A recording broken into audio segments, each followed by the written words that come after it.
Aster buds. Hey Aster buds! Do you love colors? Today, we're going to dive into the magical world of colors and learn how to mix them to create all sorts of colors. It's like doing magic with colors. Are you ready?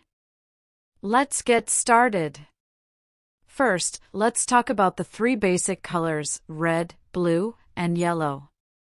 These are called primary colors. They're called primary because you can't make them by mixing other colors. But guess what?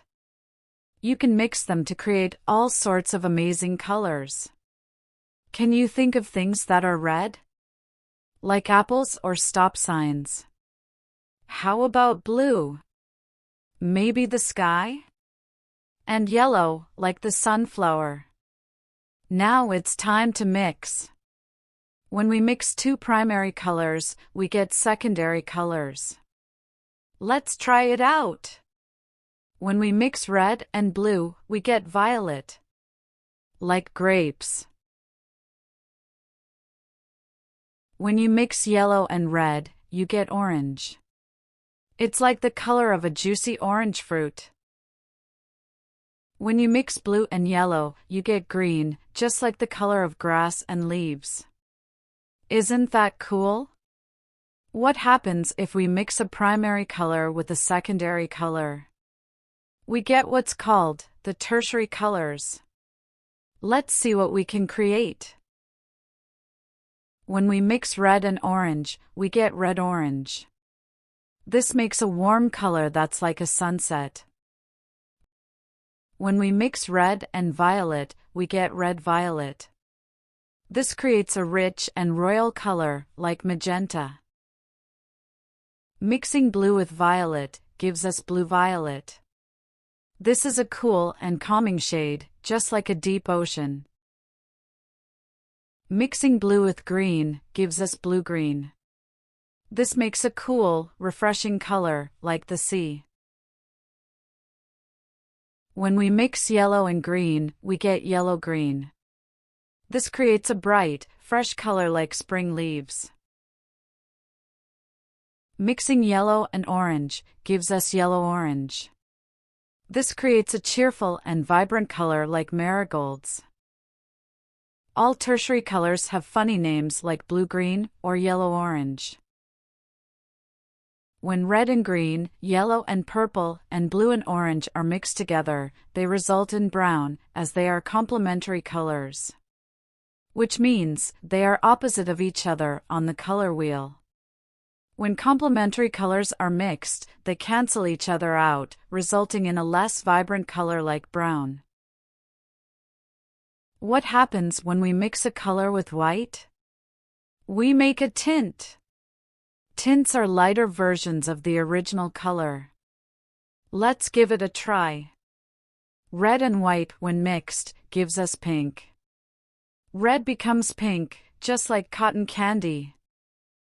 Blue and white mixes to become light blue. Blue turns into a soft and dreamy sky blue. Yellow, when mixed with white, becomes light yellow. Yellow becomes a pale, sunny shade like lemonade. Now let's see what happens when we mix a color with gray. This creates a tone. Tones are softer and more balanced versions of colors. Red and gray, when mixed together, turns into muted red. Red becomes a calm and cozy muted red, like a vintage rose. Blue and gray, when mixed, becomes blue-gray, which is slate blue. Blue turns into a cool, soft slate blue. Yellow mixed with gray becomes mustard yellow. Yellow becomes a warm and earthy mustard shade. Adding gray makes colors look elegant and sophisticated. What happens when we mix a color with black? We make a shade. Shades are darker versions of the original color. Let's try it. When red is mixed with black, it becomes maroon. Red turns into a rich and dark maroon, just like cherries. When blue and black are mixed together, the result is navy blue. Blue becomes a deep navy color, like the ocean. When yellow is mixed with black, we get olive green.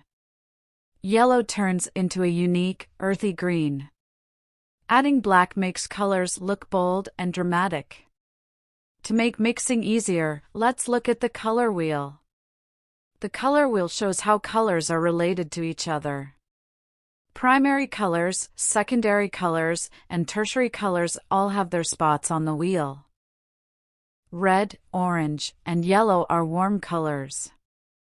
They remind us of the sun and fire. Blue, green, and purple are cool colors. They remind us of water and the sky.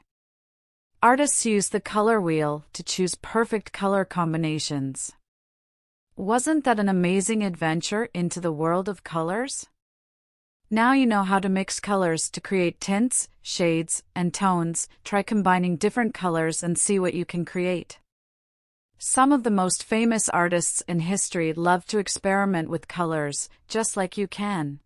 If you enjoyed learning with us today, don't forget to give us a big thumbs up. And make sure to share this video with your friends so they can join the fun too. Hit the subscribe button and ring the bell so you never miss out on our next exciting adventure. See you next time.